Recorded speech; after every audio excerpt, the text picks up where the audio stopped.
2025 May 25 Kochi തീരത്ത് നിന്നും വെറും 38 നോട്ടിക്കൽ മൈൽസ് അകലെ അറബിക്കടലിൽ വിഴിഞ്ഞത്ത് നിന്നും കൊച്ചി തുറമുഖം ലക്ഷ്യമാക്കി MSC എൽസ 3 എന്ന കൂറ്റൻ കണ്ടെയ്നർ ഷിപ്പ് സഞ്ചരിക്കുന്നു.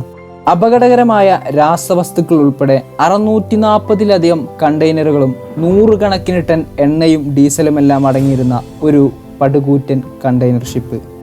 വിഴിഞ്ഞം തുറമുഖത്ത് നിന്നും കൊച്ചിയെ ലക്ഷ്യമാക്കി സഞ്ചരിച്ചിരുന്ന അവർ ഒരിക്കൽ പോലും വിചാരിച്ചു കാണില്ല ഒരു വലിയ പാരിസ്ഥിതിക ദുരന്തത്തിലേക്കാണ് അവർ സഞ്ചരിച്ചു കൊണ്ടിരിക്കുന്നതെന്ന്. പിന്നീട് നടന്ന കാര്യങ്ങളെല്ലാം വാർത്തകളിലൂടെയും മറ്റ് സോഷ്യൽ മീഡിയകളിലൂടെയുമെല്ലാം നിങ്ങൾ അറിഞ്ഞിട്ടുണ്ടായിരിക്കും.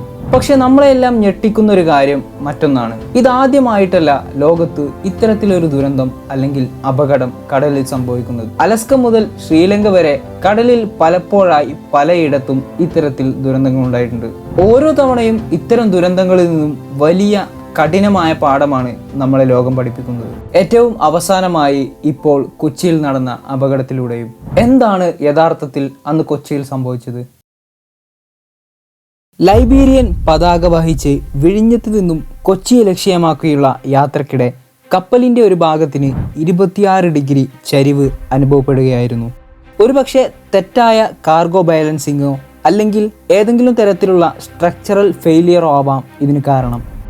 ആൻഡ് ഫൈനലി കപ്പൽ മറിയുന്നു. ഡീസലും ഫേണസ് ഓയിലും വെള്ളവുമായി കോണ്ടാക്റ്റ് വന്നു കഴിഞ്ഞാൽ വളരെ വലിയ രീതിയിൽ തന്നെ പൊട്ടിത്തെറിക്കാൻ സാധ്യതയുള്ള രാസവസ്തുവായ കാൽസ്യം കാർബൈഡ് വരെ നിറച്ച കണ്ടെയ്നറുകൾ ഈ കപ്പലിലുണ്ടായിരുന്നു. ആ കപ്പലിലുണ്ടായിരുന്ന 24 ക്രൂ മെമ്പേഴ്സിനെയും വളരെ വിജയകരമായി തന്നെ രക്ഷിക്കാൻ കഴിഞ്ഞെങ്കിലും കടലിൻ്റെ കാര്യത്തിൽ സംഭവിച്ചത് മറ്റൊന്നായിരുന്നു. കേരളത്തിൻ്റെ തീരങ്ങളിൽ വളരെ വലിയ രീതിയിൽ തന്നെ പൊട്ടിത്തെറിക്കാൻ വരെ സാധ്യതയുള്ള ഈ രാസവസ്തുക്കൾ അടങ്ങിയ കണ്ടെയ്നറുകൾ ഒഴുകി വരാൻ തുടങ്ങി.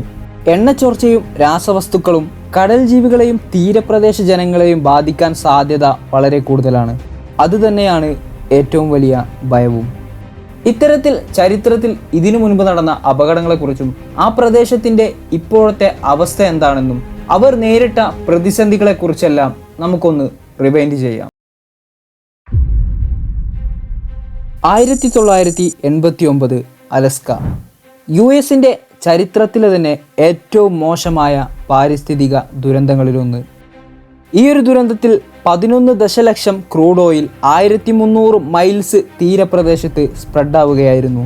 ഇതിൻ്റെ ഒരു ദുരന്തഫലം എന്ന് പറയുന്നത് ഈ തീരപ്രദേശങ്ങളെല്ലാം പിന്നീട് പഴയതുപോലെ വൃത്തിയാക്കിയെടുക്കാൻ പതിറ്റാണ്ടുകൾ കാലതാമസവും $7 ബില്യണിലധികം US ആവശ്യമായി വന്നിരുന്നു. 2021 ശ്രീലങ്ക. കപ്പലിനുണ്ടായ ഒരു തീപിടുത്തത്തെ തുടർന്ന് ഇന്ത്യൻ മഹാസമുദ്രത്തിലേക്ക് വലിയ തോതിൽ രാസവസ്തുക്കൾ ചോർന്നൊലിച്ചു. പ്ലാസ്റ്റിക്കുകൾ, എണ്ണ, വിഷരാസവസ്തുക്കൾ എന്നിവ കടൽ തീരങ്ങളിൽ അടിഞ്ഞുകൂടി. ഒരുപാടധികം കടൽ ജീവികൾ കൊല്ലപ്പെട്ടു. മത്സ്യബന്ധനത്തിൻ്റെ കാര്യത്തിൽ മാത്രം $100 മില്യൺ നഷ്ടം സംഭവിക്കുകയും ചെയ്തു. 2002 സ്പെയിൻ. 77,000 ടൺ എണ്ണയുമായി സഞ്ചരിച്ചിരുന്ന എണ്ണ ടാങ്കർ കടലിൽ മുങ്ങി. എന്നാൽ ഈ ഒരു ദുരന്തത്തിന്റെ ഫലം സ്പെയിനിനെ മാത്രമല്ല ബാധിച്ചത്, ഫ്രാൻസിനെയും പോർച്ചുഗലിനെയും വരെ ഈ ദുരന്തം ബാധിച്ചിരുന്നു. ബില്യൺസ് ഓഫ് US ഈ ഒരു ദുരന്തം മൂലം ചിലവായി. എന്നാൽ ഒരുപാട് രീതിയിലുള്ള അന്താരാഷ്ട്ര സമുദ്ര പരിഷ്കാരങ്ങൾക്ക് ഈ ഒരു ദുരന്തം പിന്നീട് കാരണമാവുകയും ചെയ്തു. ഓരോ പ്രദേശങ്ങളിലും ഇത്തരത്തിലുള്ള ദുരന്തങ്ങൾ ഉണ്ടായിരുന്ന സമയത്ത് അവർ അതിനെങ്ങനെയാണ് നേരിട്ടിരുന്നത് എന്ന് നമുക്ക് നോക്കാം. ഇതിനെക്കുറിച്ച് നമ്മൾ വളരെ വിശദമായി നോക്കുന്ന സമയത്ത് എല്ലായിടത്തും അതോറിറ്റീസ് യൂസ് ചെയ്തിരുന്നത് ഏകദേശം സെയിം മെത്തേഡ്സ് ആയിരുന്നു. ആദ്യം തന്നെ പലതരത്തിലുള്ള എക്യുപ്മെൻസുകൾ ഉപയോഗിച്ചുകൊണ്ട് ഉപരിതലത്തിലുള്ള എണ്ണയെയും രാസവസ്തുക്കളെയും വൃത്തിയാക്കുകയും അവ സ്പ്രെഡ് ആവുന്നതിന് തടയുകയുമാണ് ചെയ്തിരുന്നത്. അതുപോലെ തന്നെ ഈ സ്പ്രെഡ് ആയിട്ടുള്ള എണ്ണയും രാസവസ്തുക്കളും ഫർദർ സ്പ്രെഡ് ആവുന്നത് തടയുന്നതിന് വേണ്ടി ലിക്വിഡ് ഫോമിലുള്ള കെമിക്കൽ ഡിസ്പെർസൻസ് യൂസ് ചെയ്തിരുന്നതായും കാണാം. കൂടാതെ നിലവിലുള്ള ചോർച്ച തടയുന്നതിനും കടലിലേക്ക് പതിച്ചിട്ടുള്ള അവശിഷ്ടങ്ങൾ വീണ്ടെടുക്കുന്നതിനുമായി ചില പ്രത്യേകതരം റോബോട്ടിക് സബ്മറൈനുകളെയും യൂസ് ചെയ്യുമായിരുന്നു.